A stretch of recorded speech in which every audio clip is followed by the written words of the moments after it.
The grand hall of the royal palace stretched as far as the eye could see.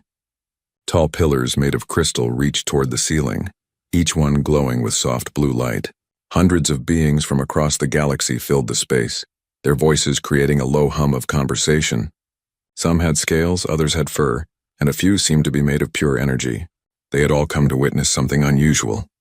Today, Queen Zarakai of the Zaltaran Empire would marry a human. Zarakai stood at the altar, her silver blue skin shimmering under the lights. She was 7 feet tall, graceful, and strong. Her long white hair flowed down her back like a waterfall. Her eyes were large and violet, and right now they searched the crowd for one particular face. She wore robes of deep purple, the royal color of her people.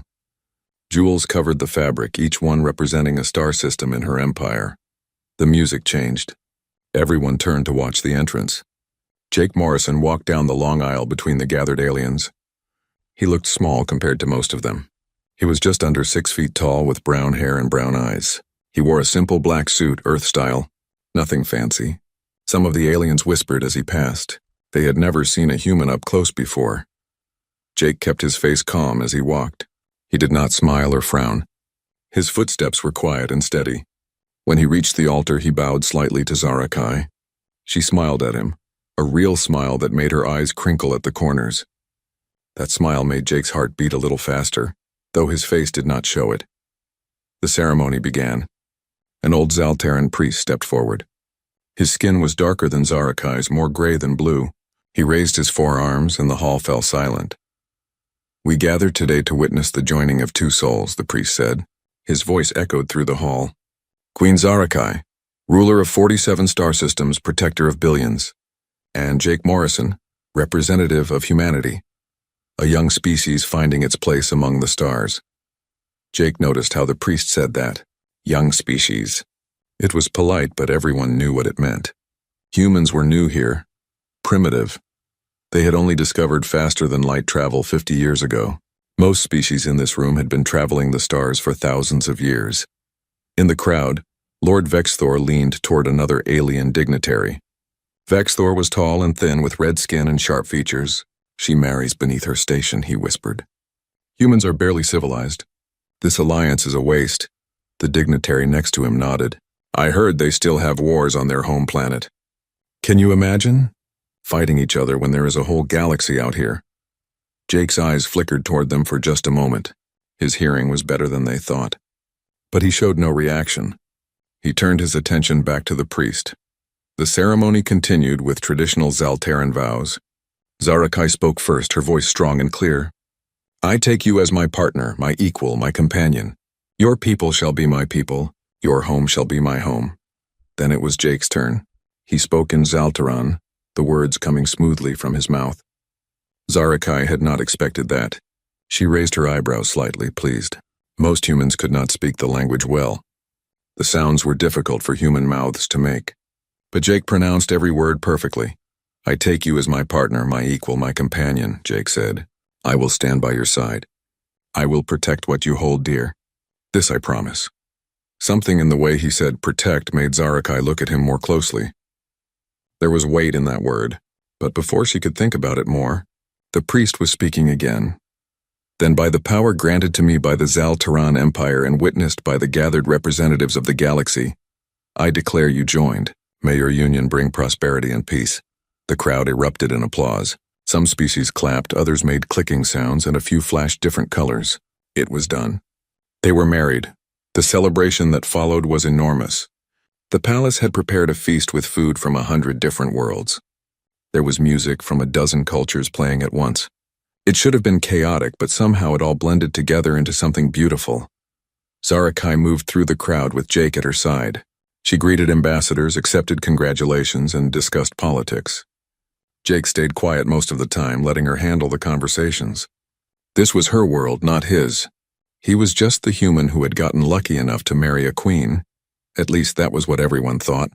A group of ambassadors surrounded them. One of them, a large creature covered in thick fur, spoke loudly.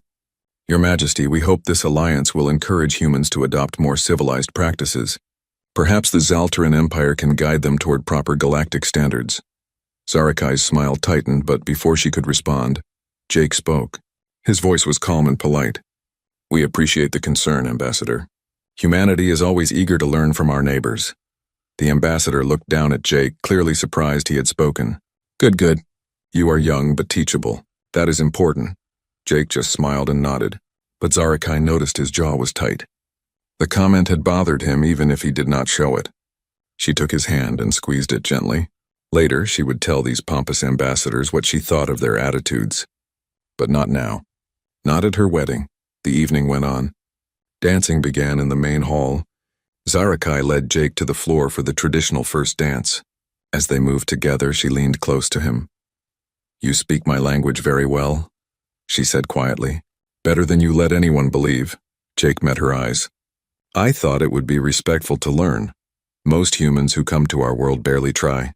They expect us to speak their languages." She paused. "You are not like most humans, are you?" "I am just a diplomat, Your Majesty. We are married now. You can call me Zara." Jake smiled, a real smile this time. It changed his whole face. "Then I am just a diplomat, Zara," she laughed. It was a light, musical sound. "You are terrible at lying. What makes you think I am lying?" "The way you move. The way you watch everything. The way you positioned yourself 3 times tonight to keep your back protected." She spun under his arm in the dance. "You have training. Military training, unless I am very wrong."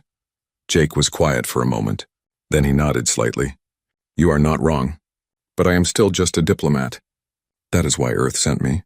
They wanted someone who could handle himself if things went bad." "Do you expect things to go bad?" "I always prepare for the possibility." Zara found that answer interesting. Most diplomats she knew relied on guards and protocols. They did not think about protecting themselves. But she decided not to push further. It was their wedding night. There would be time for questions later. The dance ended and they returned to the crowd. More congratulations, more political talk. Jake noticed everything. The way Lord Vexthor watched them with cold eyes. The way some ambassadors whispered behind their hands. The way 3 Krellian mercenaries stood near the back exit, their weapons barely hidden. It was a celebration, but it was also a gathering of power. And where there was power, there was always danger. Finally, after hours of celebration, the event began to wind down. Guests started to leave, returning to their ships or their quarters in the palace. Zarakai and Jake said their farewells, standing at the grand entrance as the last ambassadors departed. When they were finally alone, Zarakai let out a long breath. "That was exhausting. You handled it perfectly," Jake said. "Years of practice. Being a queen means being on display constantly." She looked at him. "Does it bother you? All the comments about humans being primitive?" Jake shrugged. "Words do not hurt me, and some of them are not completely wrong. We are new to this. We have a lot to learn, but you do not like being looked down on. No one does." He paused. "But respect is earned, not given. Humanity will earn it in time." There was that weight in his words again, that certainty. Zarakai wondered what he knew that she did not, but she was too tired to ask tonight. They walked together through the quiet palace halls. Their footsteps echoed on the smooth stone floor. Guards stood at intervals, but they kept their distance, giving the newlyweds privacy. When they reached the royal chambers, Jake held the door open for Zarakai. She walked inside and immediately began removing her heavy jewelry. "I love my culture, but sometimes I think we make things too complicated. All these jewels, these ceremonies." Jake closed the door behind them. "They are symbols. They mean something to your people." "True." She set a necklace on the table, then turned to look at him. "Jake, can I ask you something?" "Of course. Why did you agree to this marriage? I know it was arranged by our governments, but you could have refused." "No one forced you." Jake was quiet for a moment. He walked to the large window that looked out over the palace gardens. The city lights sparkled in the distance. 3 moons hung in the sky, larger than Earth's single moon. "I agreed because I thought it was the right thing to do," he finally said. "Earth needs allies. Your empire is strong and fair. You are a good leader. This alliance will help both our peoples. That is the political answer. What about the personal answer?" He turned to look at her. "I wanted to meet you. I had heard stories about the young queen who took power when her father died, who reformed the council, who negotiated peace with 3 rival empires. I wanted to see if the stories were true. And 3 weeks had passed since the wedding. Zarakai and Jake were on what humans called a honeymoon. They traveled to Epsilon Crossing, a massive space station that floated on the border between several territories. It was neutral ground, a place where different species came to trade and do business. The station was huge, big enough to hold a small city inside its metal walls. Zarakai enjoyed the break from palace life. Here, no one expected her to be a queen every moment. She could walk through the market district and see exotic goods from distant worlds. She could eat at small restaurants without a dozen advisors hovering nearby. She wore simple clothes instead of royal robes. Her security team was small, just 4 guards who kept their distance. Jake walked beside her, carrying their purchases. He seemed relaxed, but Zarakai had started to notice things about him. The way his eyes constantly scanned their surroundings, the way he positioned himself between her and crowds, the way his hand always stayed near his hip, even though he carried no visible weapon. "You are doing it again," she said as they walked through a corridor lined with shops. "Doing what?" "Watching everything like you expect an attack," Jake smiled. "Old habits, sorry. You do not need to apologize. I just wonder what kind of diplomatic training makes someone so cautious." Before Jake could answer, they turned a corner and almost walked into a street performer. The alien was juggling balls of light, making them dance through the air in complex patterns. A small crowd had gathered to watch. Zarakai stopped to enjoy the show. Jake stood slightly behind her, his back to a wall. Always positioning himself. Always aware. The performer finished with a flourish. The crowd applauded. Zarakai dropped a few credits into the performer's hat and they continued walking. "I like it here," Zarakai said. "No politics. No ceremonies. Just normal life." "It is nice," Jake agreed. "Though I am not sure normal is the right word when you are on a space station surrounded by 100 different species." She laughed. "True, but you know what I mean." They reached a restaurant that served food from multiple worlds. The smell of spices filled the air. They found a table near the back, and Jake immediately positioned himself facing the door. Zarakai noticed but said nothing. She was getting used to his habits. They ordered food and talked while they waited. The conversation was easy now. Over the past 3 weeks, they had started to know each other. Zarakai found herself genuinely enjoying Jake's company. He was smart and had a dry sense of humor that made her laugh. He asked good questions and actually listened to her answers. And there was something else. An attraction that was growing between them. She caught herself watching him sometimes, noticing the way he moved, the sound of his voice. It surprised her. This was supposed to be a political marriage, but it was becoming something more. The food arrived. They ate and continued talking. Everything seemed perfect, normal, safe. Then the explosion happened. The blast came from somewhere in the central district. The whole station shook. Alarms began to scream. People jumped up from their tables, confused and frightened. Jake was on his feet instantly. "We need to move. Now." One of Zarakai's guards rushed into the restaurant. His face was tight with worry. "Your Majesty, the station is under attack. We need to get you to a secure location." "Who is attacking?" Zarakai demanded. "Kreth Syndicate. At least 30 warriors. They are moving through the station, killing anyone who gets in their way." Zarakai's blood went cold. The Kreth Syndicate was a mercenary organization. They did not attack randomly. Someone had hired them. "They are after me." "We do not know that for certain, Your Majesty." "I know it. This is an assassination attempt." She looked at her guards. "Get civilians to safety. Jake and I will head for the docking bay. We can reach our ship." The guard hesitated. "Your Majesty, we should stay together. The civilians need protection more than I do." "That is an order." The guard bowed his head and ran back toward the central district where people were screaming and running in panic. Jake took Zarakai's arm. "This way. I know a route to the docking bay that avoids the main corridors." They ran through side passages, their footsteps echoing on metal floors. 2 more of Zarakai's guards joined them, weapons drawn. They could hear fighting in the distance. Gunfire, screams. The Kreth were not subtle. They were halfway to the docking bay when the Kreth found them. The attackers came around a corner, moving fast. There were at least 15 of them. They were big, 7 feet tall with gray skin and thick armor. Each one carried heavy weapons. Their faces were covered by helmets with glowing red eyes. Zarakai's 2 guards immediately opened fire. Energy bolts flew down the corridor. 2 Kreth fell, but the others kept coming. They fired back. One guard was hit and went down. The other tried to cover him but was overwhelmed. More Kreth appeared from another corridor, cutting off their escape route. Zarakai and Jake were surrounded. 30 Kreth warriors, heavily armed and armored. 4 guards, now all dead or dying. Zarakai reached for the energy blade hidden in her sleeve. It activated with a hum, glowing bright blue. She had trained with weapons since childhood. She would not die easily. The Kreth raised their weapons. This was it. Then Jake stepped in front of her. "Stay behind me," he said. His voice was calm. Too calm for someone facing certain death.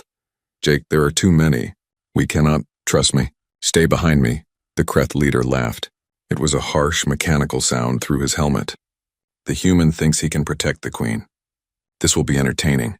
The Kreth opened fire. Jake moved. What happened next seemed impossible. One moment Jake was standing still. The next moment he was everywhere at once. He became a blur of motion, faster than Zarakai's eyes could follow. He dodged the first volley of shots, his body twisting in ways that should not have been possible.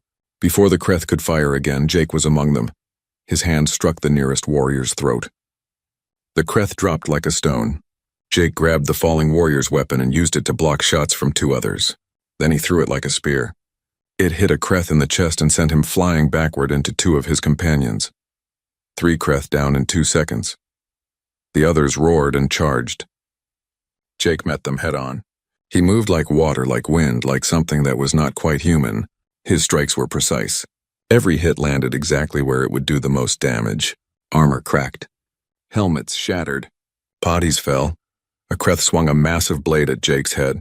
Jake ducked under it, moved inside the warrior's guard, and struck 3 pressure points in rapid succession. The Kreth's armor fell apart and he collapsed. 2 more Kreth tried to grab Jake from behind. He dropped low, swept their legs, and as they fell, he struck them both in the temples. They hit the floor and did not get up. Zarakai watched in complete shock. This was not possible. No human could move like that. No human was that fast, that strong, that skilled. It was like watching a master artist paint, every movement perfect and flowing into the next. The Kreth realized they were facing something beyond their understanding. They began to fall back, trying to create distance, but Jake did not let them. He pressed forward, relentless. He grabbed one warrior and used him as a shield against the other's fire. Then he threw the unconscious body into 3 more Kreth, knocking them down like pins. He picked up a dropped weapon and fired 3 shots, each one hitting exactly where the Kreth armor was weakest. The Kreth leader tried to run. Jake caught him in 2 steps, moving so fast he seemed to teleport. 1 strike to the back of the head and the leader fell. The fight was over. 30 Kreth warriors, some of the most dangerous mercenaries in the galaxy, lay scattered across the corridor. Some were unconscious. Others were retreating, limping and broken. The whole fight had lasted less than 1 minute. Jake stood in the middle of the corridor, breathing normally. Not even winded. He checked to make sure all the threats were down, then turned to Zarakai. "Are you hurt?" She could only stare at him. Her mouth opened, but no words came out. "Zara? Are you hurt?" Jake's voice became concerned. He walked toward her. She took a step back. "What are you?" "I told you to stay behind me." "Are you injured?" "What are you?" She repeated louder this time. "No human can do what you just did. No one can do what you just did." Jake looked at the fallen Kreth, then back at her. "I can explain." "Explain? You just defeated 30 armed warriors in seconds. You move faster than I could see. She stopped, trying to organize her thoughts. "You have been lying to me. You are not just a diplomat." "No," Jake admitted quietly. "I am not." Before they could talk more, station security arrived. A dozen armed guards came around the corner, weapons raised. When they saw the scene, they stopped in confusion. Bodies everywhere. 1 human and 1 Zaltaron standing unhurt. "What happened here?" the security captain demanded. "Kreth Syndicate attack," Jake said, his voice back to being calm and diplomatic. "They tried to kill Queen Zarakai. We defended ourselves." The captain looked at all the fallen Kreth, then at Jake. "You did this?" "We defended ourselves," Jake repeated. The captain did not believe him, that was obvious. But he had bigger problems. "The station is still under attack. We need to get you both to safety." Zarakai found her voice. "Agreed. Take us to our ship." Security escorted them to the docking bay. The whole way Zarakai stayed silent. Her mind was racing. What had she just witnessed? What? They arrived at Zaltara Prime 12 hours later. The ship landed on the royal platform and guards immediately surrounded it. Zarakai had sent word ahead. Extra security. No one in or out of the palace without her permission. She was not taking chances anymore.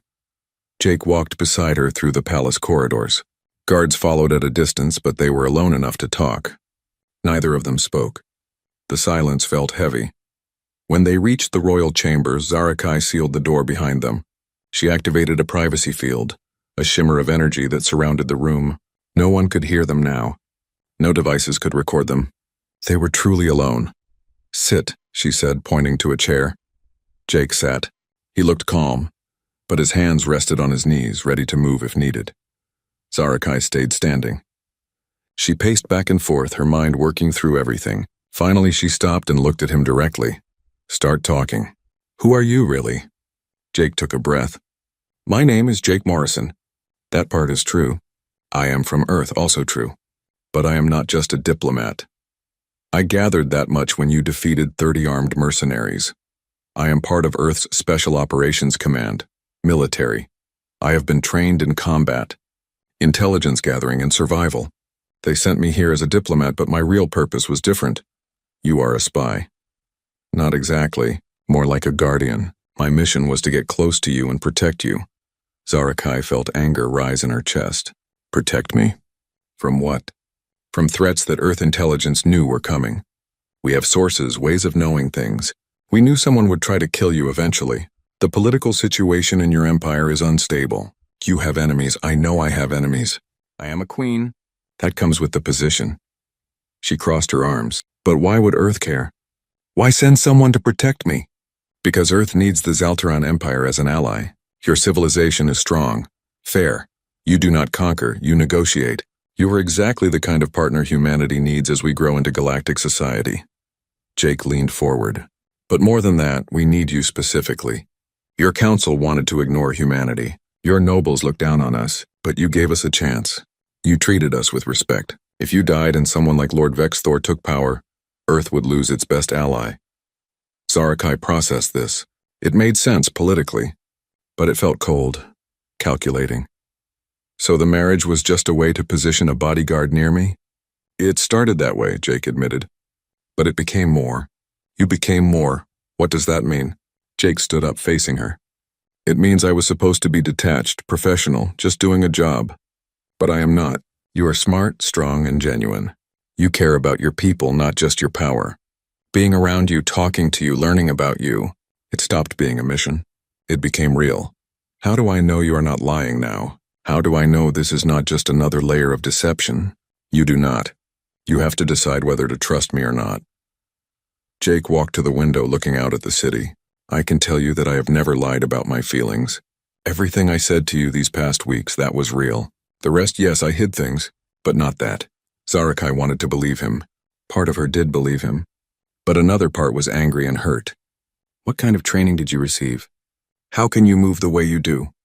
"Earth's military has a special program. They take the best soldiers and train them beyond normal human limits. Physical conditioning, martial arts from 100 cultures, mental discipline. It takes years. Most people cannot complete the training, but those who do become something more. Not superhuman, but close." "You expect me to believe human training alone made you that fast? That strong?" Jake hesitated. This was the line he was not supposed to cross, but he had already decided to tell her the truth. Most of it anyway. There is more to the training than exercise and discipline. Earth has access to certain medical techniques. Enhancement therapies. They improve reaction time, muscle efficiency, healing. Nothing that changes who you are, but it makes you better at what you do. You are enhanced. Artificially improved. Yes, Zarakai sat down, trying to absorb all this information. Her husband was a trained killer with enhanced abilities, sent by Earth to manipulate her. But he claimed to have real feelings for her. Could both things be true? "How many others are there like you?" she asked. "That is classified information, but enough to do what needs to be done." "And what needs to be done? What else is Earth hiding?" "We are preparing. The galaxy is not as peaceful as it seems. There are threats out there. We want to be ready when they come." "What threats?" "I cannot say more. I have already told you more than I should." Zarakai stood up quickly, her anger flaring. You come into my life, marry me under false pretenses, and now you want to keep more secrets? No. If we are going to have any chance at making this work, you tell me everything. Jake turned from the window. If I tell you everything, it could put Earth at risk. There are things your council cannot know. Things that would cause panic or political problems. I am not my counsel. I am your wife. Or have you forgotten that? They stared at each other. The tension in the room was thick. Finally, Jake spoke. You are right. You deserve the truth, but I need you to promise me something. What? What I tell you stays between us. You cannot tell your council, not yet, not until the right time. You are asking me to keep secrets from my own government. I am asking you to be patient. When the time is right, Earth will reveal more, but that time is not now. Zarakai thought about this. It was a lot to ask. But she was also curious. What was Earth hiding that was so important? I promise, for now. But if I think my people are in danger because of what you are hiding, all promises are off. Fair enough. Jake moved back to his chair and sat down. Earth is not as weak as we appear. We have been building our military in secret. Better ships, better weapons, better training. The fleet you see in public is not our real fleet. Why hide your strength? Because if other species knew how strong we were becoming, they would see us as a threat. Right now, everyone thinks humanity is young and harmless. That keeps us safe while we grow stronger. But the truth is, Earth could defend itself against most galactic powers if we needed to. Zarakai felt a chill. Earth had seemed like a minor player in galactic politics. But if what Jake said was true, humanity was far more dangerous than anyone realized. Why tell me this? Because you need to understand. I am not just some human who got lucky marrying a queen. I'm here because Earth values you and wants to protect you. But I am also here because my government believes in your empire. We think together. Humans and Zaltarans can build something good. A real alliance, not just words on paper. There was a knock on the door. Zarakai deactivated the privacy field. Enter. One of her advisors came in, bowing quickly. Your Majesty, Lord Vexthor is demanding an audience. He has heard about the attack at Epsilon Crossing. He is calling for an emergency council meeting. Zarakai's expression hardened. Of course he is. Tell him I will meet with the council in 2 hours. I need time to prepare. The advisor bowed and left. Jake stood. Vexthor will use this against you. Against us, I know. He has been looking for an excuse to challenge my decisions. The attack gives him ammunition. What will you tell the council? The truth. That Kreth mercenaries tried to kill me. That my guards died protecting me. That we survived and returned home. And what will you say about me? Zarakai looked at him. What do you think I should say? That is your decision. But remember, if you reveal what I am, it will cause problems. Questions about Earth. Questions about our marriage. Vexthor will demand I be removed from the palace, maybe even arrested. Are you asking me to lie to my council? I am asking you to be careful. There is a difference between lying and choosing what to share. Zarakai hated that he was right. Politics was about managing information. If she told the council everything, it would create chaos. But keeping secrets felt wrong. I will say you helped defend me. That is true. I will not go into details about how. If they ask questions, I will tell them it is under investigation. Jake nodded. That works, but Jake, understand this. I am doing this because I think it is best for my people, not because I trust you completely. You have earned some trust today by being honest, but you have also lost trust by lying for weeks. You need to earn that back. I will, I promise. 2 hours later, Zarakai stood before her council. 15 of the most powerful Zaltarans in the Empire sat around a circular table.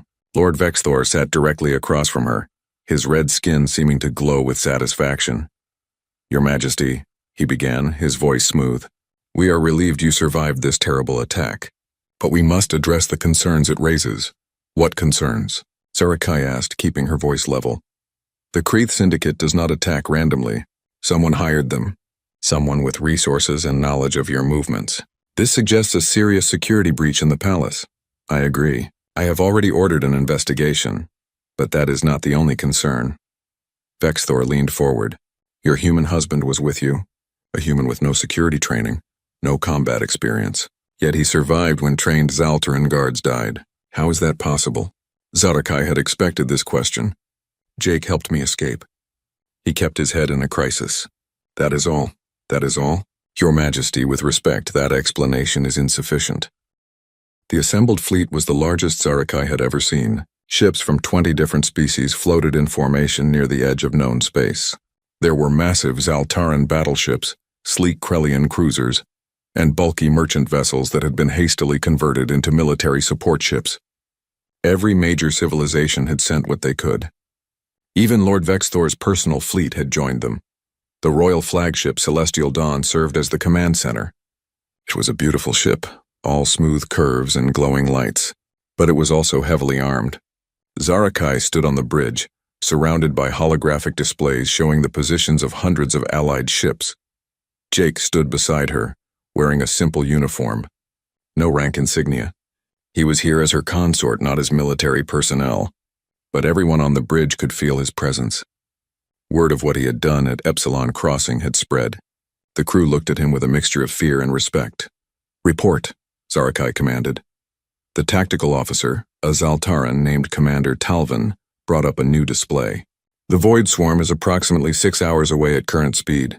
We count at least 3,000 enemy vessels, possibly more behind them. 3,000. Against their 800. The odds were not good. What do we know about their capabilities?" Zarakai asked. "Very little, Your Majesty. The few scout ships that got close enough to scan them did not return. But the ancient records describe biomechanical ships that can repair themselves and adapt to enemy weapons." Jake studied the displays. "They will try to overwhelm us with numbers. The Void Swarm does not use tactics like we do. They swarm like insects, surrounding and crushing their targets." Everyone looked at him. "How do you know this?" Talvin asked. "Earth has studied the old records. We have been preparing for this possibility." Vexthor's voice came over the communication channel. He was commanding a battleship nearby. "Preparing? For how long? And why did Earth not share this information?" Jake ignored him. He kept his attention on Zarakai. "We need to adjust the fleet formation. Spread out more. If we stay clustered, they will surround us." Zarakai considered this. Jake had proven he knew things others did not. "Do it. Commander Talvin, implement a wider defensive formation." "Yes, Your Majesty." The fleet began to spread out, ships moving to new positions. It took an hour to get everyone in place. Some captains complained about the change. They were used to fighting in tight formations where they could support each other. But Zarakai insisted. While they waited, Jake pulled Zarakai aside. They stood near the back of the bridge where the crew could not hear them. "When the fighting starts, things will happen very fast," he said quietly. "The Void Swarm is relentless. They do not stop. They do not retreat. They keep coming until everything is destroyed. You paint a cheerful picture. I want you to be prepared. This will be unlike any battle your empire has fought before." Zarakai looked at him. "You have more secrets. I can see it in your eyes. Something you are not telling me." Jake hesitated. "Earth has assets nearby. If things go badly, they might intervene." "Assets? What kind of assets?" "I cannot say more. But I want you to know. No matter what happens, I will keep you safe." Before she could press him further, alarms began to sound. The Void Swarm had arrived. The enemy ships appeared on the edge of sensor range. They were nothing like normal ships. They looked organic, like giant insects made of metal and flesh. Some were huge, the size of space stations. Others were small and fast, darting through space like angry wasps. They moved in patterns that seemed random but were actually coordinated, like a school of fish or a flock of birds. "All ships prepare to engage," Zarakai commanded. The Allied fleet opened fire. Energy beams and missiles streaked through space. Some hit their targets. Void Swarm ships exploded or broke apart, but most of the shots missed. The enemy ships moved too unpredictably, and then the Void Swarm returned fire. Beams of green energy lanced out from the enemy ships. They cut through shields like paper. One Krellian cruiser took a direct hit and split in half. Another ship tried to dodge but was too slow. It exploded in a ball of fire. The battle became chaos. Ships on both sides were shooting, dodging, exploding. The Void Swarm kept coming, an endless tide of biomechanical horror. "They are adapting," Talvin shouted. "Our weapons are becoming less effective." Jake had warned about this. The Void Swarm could learn and adjust. Weapons that worked at the start of a battle became useless as the enemy adapted. "Rotate weapon frequencies," Zarakai ordered. "Do not let them adapt to one type of attack." The fleet adjusted, but it was not enough. The Void Swarm had numbers on their side. For every enemy ship destroyed, 2 more appeared. "The defensive line is collapsing," Talvin reported. "We have lost 40 ships. More are damaged. Zarakai gripped the railing. They were losing. She had known the odds were bad, but seeing it happen was different. She watched ships disappear from the tactical display, each one representing hundreds of lives lost. Your Majesty, we should consider retreat, Talvin said quietly. No. If we run, the Void Swarm will follow us to the core worlds. We have to stop them here, but we cannot win this battle. Then we will die trying. Jake touched her arm. There might be another way, but you have to trust me. She looked at him. What way? He pulled out the hidden communicator from under his uniform. I need to send a signal. It will bring help. What help? Jake, what are you talking about? Just trust me, please. Zarakai looked at the tactical display. More ships were dying every second. She did not have many choices. Do it. Jake activated the communicator and spoke into it. Ghost Protocol. Authorization Morrison Alpha 7. We need immediate intervention. For a moment, nothing happened. The battle continued to rage around them. The Void Swarm pressed closer. It seemed like Jake's message had gone nowhere. Then space itself began to change. 50 new contacts appeared on the tactical display. They had not jumped in. They had not come from any direction. They had simply appeared as if they had been invisible and suddenly chose to be seen. 50 ships. All human, but they were nothing like the simple vessels Earth had shown the galaxy before. These ships were sleek and deadly, covered in strange angles that seemed to absorb light. They moved with precision and speed that made the other Allied ships look slow. What? Talvin could not finish the sentence. He just stared at the display. The human ships engaged the Void Swarm. Their weapons were different from anything anyone had seen. Beams of pure white light that cut through the enemy like knives. Missiles that seemed to think for themselves, dodging enemy fire and hitting weak points with perfect accuracy. The tide of battle began to turn. Who are they? Zarakai demanded. Jake, who are those ships? Earth's Ghost Fleet, our real military. This is what we have been building in secret. The Ghost Fleet tore through the Void Swarm formations. They moved like dancers, coordinated perfectly. Where one ship went, the others followed, creating patterns that confused and destroyed the enemy. But even with the Ghost Fleet, the battle was far from over. The Void Swarm adapted quickly. Within minutes, they learned to partially resist the human weapons. The advantage the Ghost Fleet had was shrinking. They are boarding us, a crew member shouted. Zarakai looked at the display. Void Swarm creatures had attached to the Celestial Dawn. They were cutting through the hull. Security teams to breach points. Talvin ordered. Jake was already moving. They are coming for the bridge. We need to seal it. How do you know they are coming here? The Void Swarm targets command centers. They want to cut off the head, alarm sounded. The door to the bridge started to buckle. Something on the other side was forcing it open. The crew grabbed weapons, ready to defend themselves. The door exploded inward. Void Swarm creatures poured through. They were nightmares made real. Part machine and part insect. They had too many legs, too many eyes, and weapons built into their bodies. They screeched as they charged. The bridge crew fired. Several creatures fell. But more kept coming. Jake moved to stand between Zarakai and the attackers. Get to the command pod. Seal yourself inside. I will not abandon my crew. You are the queen. If you die, the fleet falls apart. Go! A creature leaped at Zarakai. Jake caught it in midair and threw it back into two others. His movements were impossibly fast, just like at Epsilon Crossing.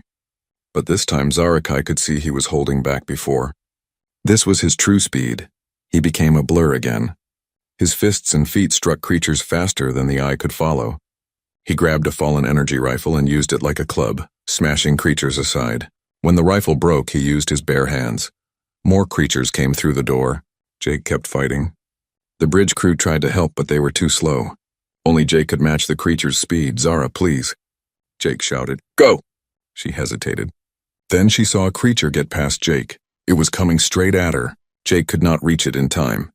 The creature raised a blade-like appendage. Zarakai pulled out her energy blade and met it. She struck fast and hard, using techniques she had learned as a child.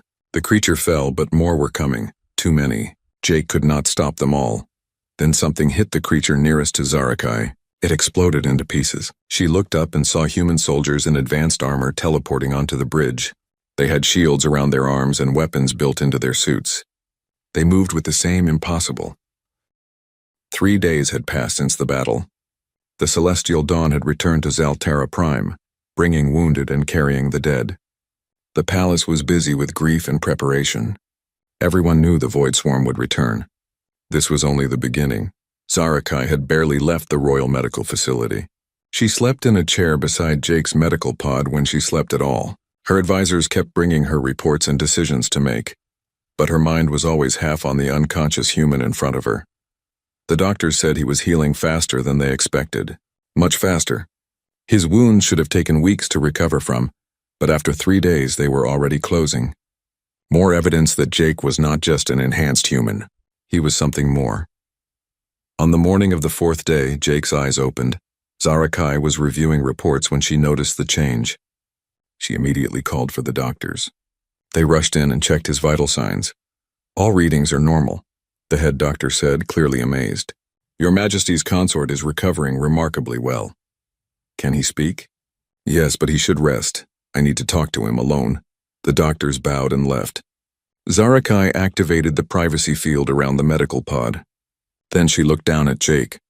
Hello, he said. His voice was weak but clear. Hello. She did not smile. How do you feel? Like I got stabbed by an alien monster. Which I did. He tried to sit up but winced. Maybe I should stay lying down. The doctors say you are healing impossibly fast. One of the benefits of the enhancement program. Zarakai pulled a chair close to the pod. We need to talk, and this time I want the complete truth. No more secrets. No more half answers, everything. Jake looked at her face and saw the determination there. He nodded slowly. You are right. You deserve to know everything. Start at the beginning, not the diplomatic mission beginning. The real beginning. Jake took a breath. 200 years ago, human miners on Mars found something buried in the sand. Ancient ruins. They were not human or from any species we knew about. The technology inside was millions of years old. What kind of technology? Advanced beyond anything Earth had. Faster than light engines, energy weapons, medical devices that could heal almost any injury. And something else. A warning. About the Void Swarm. Yes, the ruins had records, historical files from the civilization that built them. They talked about a threat that moved through the galaxy every few thousand years. A swarm of biomechanical ships that consumed everything. They called it the Void Swarm. The builders tried to stop it but failed. Their entire civilization was destroyed. Zarakai felt cold. So Earth has known about this threat for 200 years? Yes, our governments decided to keep it secret. If we told the galaxy about the ruins and the warning, no one would believe us. We were too new, too primitive. They would think we were making up stories to gain advantage. So instead, Earth decided to prepare in secret. You reverse-engineered the alien technology. We tried. Most of it was beyond our understanding. But we learned what we could. We improved our ships, our weapons, and we created the Ghost program. Tell me about the Ghost program. Jake hesitated. This was the part he was not supposed to share. But he had already decided to trust her completely. Earth selected 50 soldiers, the best of the best. They trained us for years in every form of combat imaginable. Then they used the alien medical technology on us. It changed us on a genetic level, made us faster, stronger, more resilient, enhanced our minds so we could process information and react faster than normal humans. We became ghosts, Earth's ultimate protectors. You are one of 50. Yes. We are spread across the galaxy. Some are in the military. Some are diplomats. Some are merchants or explorers. All of us are gathering information and preparing for the day the Void Swarm arrived. And you were sent to marry me. My mission was to position myself close to the Zaltaran Empire. Your civilization is one of the most powerful in the galaxy. If the Void Swarm came, we knew you would be a primary target. Earth wanted someone on the inside who could help protect you and your people. Zarakai stood up and walked to the window. The city stretched below, peaceful and beautiful. How many of those people would die when the Void Swarm returned? So everything was a lie. Our marriage. Your feelings. All of it was just a mission. No. Jake's voice was firm despite his weakness. The mission was real. The orders were real. But my feelings are real too. They were not part of the plan. They just happened. How convenient. The spy falls in love with his target. I am not a spy. I am a guardian. And I did not plan to fall in love with you, Zara. It just happened. Being around you, learning about you, seeing how much you care about your people. You are not just a queen. You are extraordinary. She turned from the window. How do I know you are not lying now? How do I know this is not just another layer of deception to keep me cooperative? You do not know. You have to decide for yourself. But I will tell you this. When that creature came at you on the bridge, I did not think about my mission. I did not think about Earth or the Alliance. I only thought about keeping you safe, even if it meant dying. Zarakai studied his face. He looked sincere, but he was trained to deceive. How could she trust anything he said? A knock on the door interrupted them. Zarakai deactivated the privacy field. Enter. Commander Talvin came in, his expression grim. Your Majesty, I apologize for the interruption, but the Council is demanding an immediate meeting. Lord Vexthor has called for a vote. A vote on what? On your marriage, and on Earth's place in the Alliance. Zarakai felt anger rise in her chest. He is using this crisis to attack me. Yes, Your Majesty. He has convinced many Council members that Earth's deception cannot be trusted. He wants your marriage annulled and Jake arrested as a spy. Jake tried to sit up again. Zara, you should distance yourself from me. If they remove you as queen because of me, everything falls apart. No one is removing me as queen, and no one is arresting you. She looked at Talvin. Tell the Council I will be there in 1 hour, and make sure every member attends. This is mandatory. Talvin bowed and left. Zarakai looked back at Jake. Can you walk? I think so. Why? Because you are coming with me. If the Council wants to judge you, they will do it to your face. That is not a good idea. I will only make things worse, maybe. But I am tired of politics. I am tired of people making decisions based on fear and prejudice. If we are going to survive the Void Swarm, we need to be united. That means truth, not comfortable lies. She helped Jake out of the medical pod. He was unsteady on his feet at first, but quickly found his balance. The enhanced healing was already working. In a few more days, he would be fully recovered. They walked through the palace together. Guards fell in behind them. People stopped and stared. The Queen and the human ghost walking side by side. It was a statement. When they reached the council chamber, the doors were already open. The 15 council members were seated around the circular table. Lord Vexthor sat in the position of honor, looking smug and confident. Zarakai and Jake entered together. The council went silent. Your Majesty, Vexthor began. I am pleased you could join us. Though I am surprised you brought the human, this meeting concerns him. Then he should be here to defend himself. Zarakai took her seat. Jake stood beside her. Very well. Vexthor stood up. Council members, we are here to discuss a matter of grave importance. Earth has deceived us. They hid their military strength. They placed an enhanced soldier in our royal palace under false pretenses. They married him to our queen without revealing what he truly was. This deception cannot be tolerated. Several council members nodded in agreement. I propose the following. Vexthor continued. 1. The marriage between Queen Zarakai and Jake Morrison is annulled. 2. Jake Morrison is arrested and held for questioning. 3. Earth's membership in the Alliance is suspended pending a full investigation. Seconded. Another council member said immediately. Zarakai remained calm. Before we vote, I would like to speak. Of course, Your Majesty, though I hope you will be objective despite your personal involvement. Zarakai stood. She looked at each council member in turn.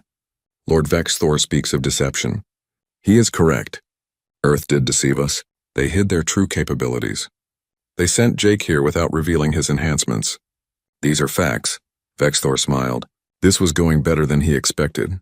But let me ask you all a question, Zarakai continued. If you had discovered an ancient warning about a threat that could destroy civilizations, what would you have done? If you were a young species that no one took seriously, would you have revealed your preparations? Or would you have kept them secret until the right moment? The council was quiet. Earth had a choice. They could have told us about the Void Swarm 200 years ago. We would have laughed at them, called them paranoid, accused them of trying to manipulate us. Or they could prepare in silence and reveal themselves when the threat actually arrived. They chose the latter, and because they did, we are alive. But the deception, Vexthor started, was pragmatic. Earth is not the first civilization to keep military secrets. Every species in this room has classified programs, hidden weapons, intelligence operations. But when the Void Swarm came, Earth revealed everything. Their ghost fleet saved us. Their technology gave us a chance. And Jake, she looked down at him. Jake risked his life to... 2 weeks had passed since the council meeting. The galaxy was preparing for war.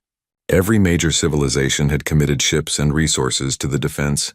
Shipyards worked day and night building new vessels. Soldiers trained in combined tactics. Scientists from different species shared research, trying to find better ways to fight the Void Swarm. But despite all the preparation, fear hung over everything. Intelligence reports said the Void Swarm was gathering its forces. What they had fought before was just the advance wave. The real attack was coming, and this time, the enemy would bring something worse. The Hive Mind. Jake stood in the palace war room studying holographic displays. His injuries were fully healed now. He wore a formal military uniform, black with silver trim. Earth had officially made him a liaison officer between the human ghost fleet and the Allied forces. No more pretending to be just a diplomat. Zara Kai entered the room. She wore her battle armor now, purple and silver plates that covered her from neck to feet. She looked like a warrior queen from ancient legends. Any new intelligence? She asked. The Hive Mind will arrive in 3 days. It is massive. Bigger than anything we have ever seen. Some estimates say it is the size of a small moon. Can we stop something that large? We have to try. Jake brought up tactical data. The Hive Mind controls all the other Void Swarm ships. If we destroy it, the rest become disorganized. Less effective. So we need to get someone inside to destroy it. Yes. But the Hive Mind will be protected by thousands of Void Swarm ships. Getting close will be almost impossible. Zara Kai studied the display. Almost impossible is not the same as impossible. Jake smiled slightly. This was one of the things he loved about her. She never gave up. Even facing impossible odds, she looked for solutions. Their relationship had changed over the past 2 weeks. The lies were out in the open now. The secrets were revealed. What remained was genuine. They were building something real based on truth instead of deception. I have a plan, Jake said, but you are not going to like it. Tell me anyway. A strike team goes in while the main fleet keeps the Void Swarm busy. Small, fast ships that can slip through the enemy lines. We board the Hive Mind and destroy it from inside. That is suicide. Probably, but it is our best chance. Zara Kai looked at him. And I assume you plan to be on this strike team? I am a ghost. This is what I was trained for. No, I will not allow it. We just got to a place where we can trust each other. I will not lose you now. Zara, I have to go. You know I do. Then I am going with you. Absolutely not. You are the queen. The fleet needs you. The Alliance needs you. The Alliance needs strong leadership. And a queen who hides in safety while others die is not strong.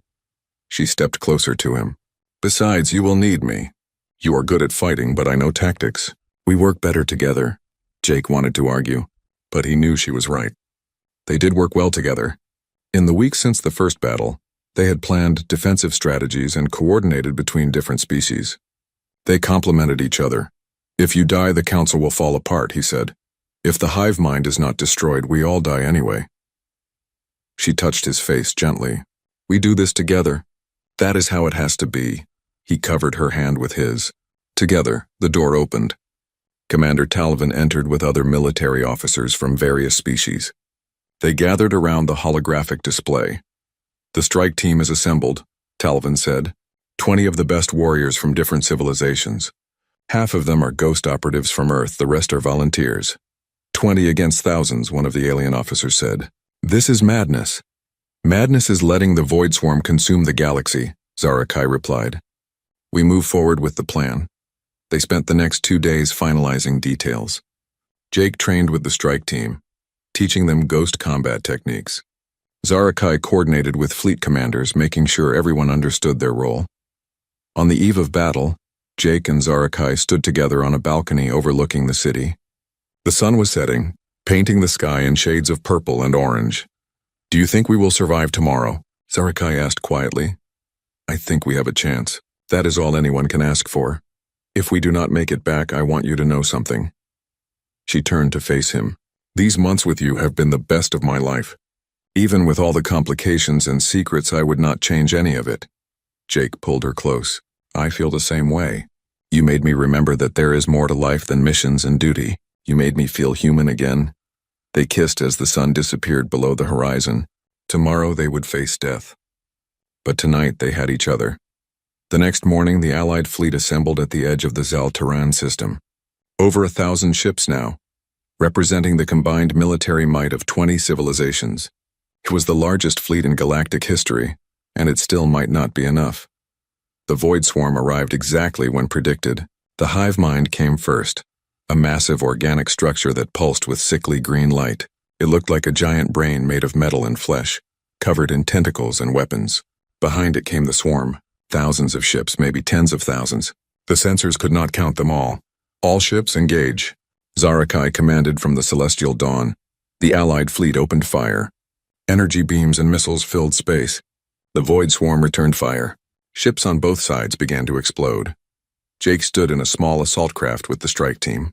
19 other warriors surrounded him, each one ready to die for this mission. He looked at Zarakai, who was checking her weapons. "Ready?" he asked. "Ready." The assault craft launched from the Celestial Dawn. 9 other small ships launched with them, carrying backup teams. They accelerated toward the hive mind, weaving through the massive battle. Void Swarm ships tried to intercept them. The Ghost Fleet provided cover, destroying any enemy that got too close. But some got through. 2 of the assault craft were destroyed before they even reached the hive mind. Jake's ship made it. They attached to the hive mind's surface and cut through the hull. The team poured inside, weapons ready. The interior of the hive mind was a nightmare. Organic corridors pulsed with green light. Strange sounds echoed everywhere. The walls seemed alive, breathing and moving. "Stay together," Jake commanded. "Watch for ambushes." They moved through the corridors, following the signal from the hive mind's core. It was deep inside, protected by layers of organic defenses. Void Swarm creatures attacked from every direction. The team fought back using everything they had. Ghosts moved with inhuman speed. Alien warriors used their species' unique abilities. Zarakai's energy blade flashed as she cut down enemies. They lost 3 warriors in the first corridor. 5 more in the second. The hive mind was adapting, learning how they fought and countering it. "We need to move faster," Zarakai shouted over the sounds of battle. Jake nodded. He activated enhanced speed, becoming a blur. He cleared the path ahead, destroying creatures before they could react. The team followed, running through corridors slick with strange fluids. They reached the core chamber. It was a massive space, the ceiling disappearing into darkness above. In the center floated the hive mind's brain, a pulsing mass of tissue and machinery. Tendrils connected it to the walls, feeding it power. "There," Jake pointed. "We need to destroy those connections and then hit the brain directly." The remaining team members spread out, targeting the tendrils. Energy weapons fired. Explosives detonated. One by one, the connections broke. The hive mind screamed.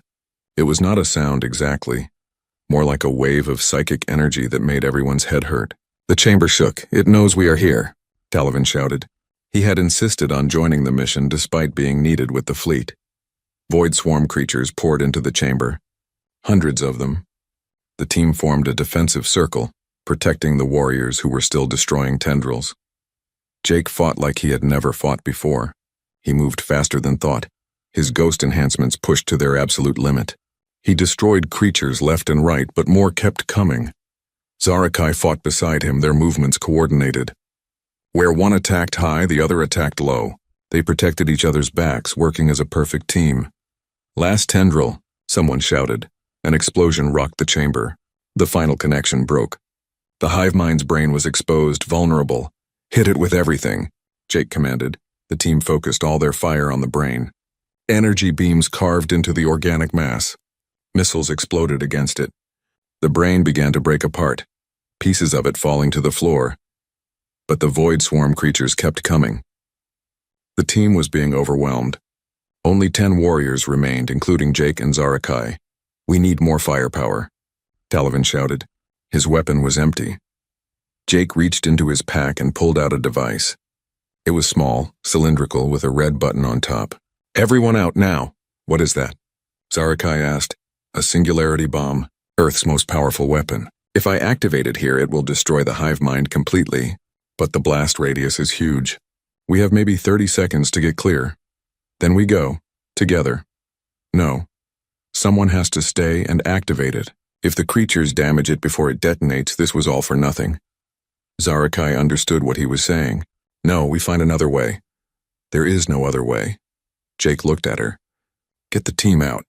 I will hold them off and activate the device. You can make it to the ships if you go now.